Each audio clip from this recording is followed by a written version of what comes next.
Bonjour à toutes et à tous. Aujourd'hui, je vous invite à un voyage au cœur de la langue française, à la découverte de 15 mots que je trouve particulièrement magnifiques. Pour chaque mot, je vous dévoilerai sa définition et sa première lettre et vous aurez 5 secondes pour deviner de quel mot il s'agit. Mais avant de commencer, pensez à vous abonner à ma chaîne et à activer la cloche pour être sûr de ne pas manquer les prochains contenus.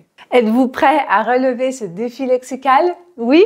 Alors, allons-y! Le premier mot que nous recherchons désignait à l'origine une personne avec qui l'on partageait son pain.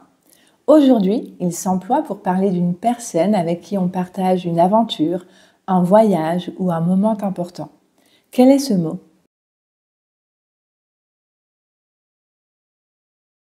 La bonne réponse était compagnon.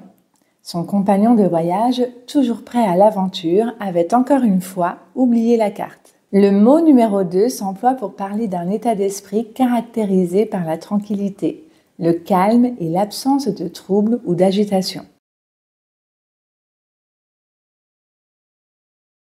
La bonne réponse était sérénité. La sérénité qu'elle ressentait en méditant chaque matin l'aidait à affronter les défis de la journée. Le troisième mot que nous recherchons est la disposition naturelle à la bonté manifestée avec simplicité. La bonne réponse était bonhomie. Sa bonhomie faisait d'elle une personne appréciée de tous. Le quatrième mot est un adjectif qui signifie être d'une vivacité pétillante et gaie. La bonne réponse était sémillant. Son attitude sémillante et son esprit vif faisaient de lui un interlocuteur captivant. Le cinquième mot s'emploie pour décrire quelque chose de très léger, subtil, presque irréel, comme une ambiance, une atmosphère ou même une personne qui semble appartenir à un autre monde.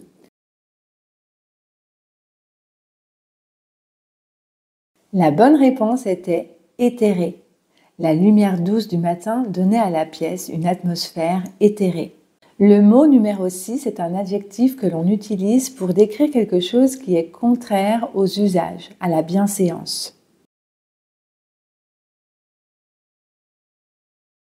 La bonne réponse était incongru. Son commentaire incongru au milieu de la conversation rendit l'atmosphère encore plus étrange. Mot numéro 7. Au sens littéraire, ce nom commun féminin signifie un respect profond, une déférence. La bonne réponse était révérence.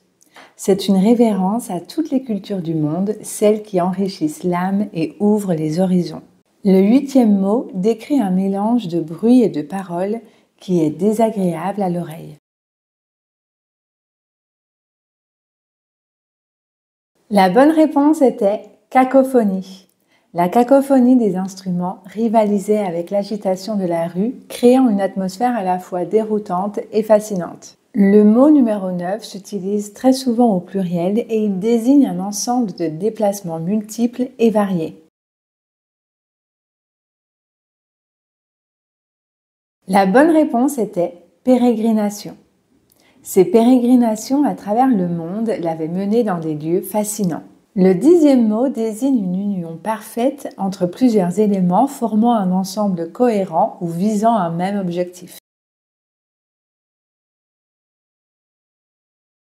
La bonne réponse était harmonie. Ils travaillaient ensemble dans une harmonie parfaite, chacun apportant sa propre touche unique à leur projet commun. Le mot est un adjectif qui signifie inspirer ou se rapporter à un état parfaitement harmonieux et rêveur. La bonne réponse était idyllique. Le paysage était idyllique, avec ses montagnes majestueuses, ses ruisseaux cristallins et la tranquillité qui régnait partout. Le mot numéro 12 est un nom commun féminin qui désigne un état d'agitation extrême qui touche à la folie, caractérisé par une violence ou une passion intense. La bonne réponse était frénésie. La frénésie des festivités éclata lorsque le feu d'artifice illumina le ciel, emportant tout le monde dans une euphorie collective. Le 13e mot désigne une vitalité, une énergie irrépressible qui se manifeste dans le comportement ou les propos. La bonne réponse était exubérance. Son exubérance se manifestait dans sa façon de parler, de rire et même dans les gestes les plus simples, rendant chaque moment avec elle unique. Mot numéro 14. C'est un adjectif qui décrit une personne qui parle beaucoup, très vite et avec aisance.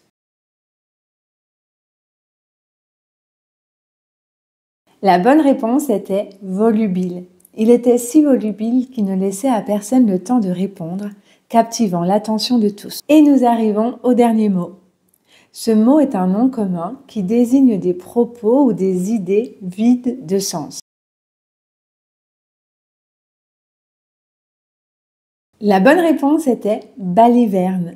Il racontait des balivernes sans fin, convaincu de détenir la vérité, malgré les rires discrets de ceux qui l'écoutaient. Notre exploration des plus beaux mots de la langue française touche à sa fin. Vous pouvez écrire dans les commentaires le nombre de mots que vous avez réussi à deviner. J'espère que ce défi vous a permis de redécouvrir toute la richesse et l'élégance de notre langue. Merci d'avoir joué le jeu et je vous retrouve très bientôt pour une nouvelle aventure linguistique.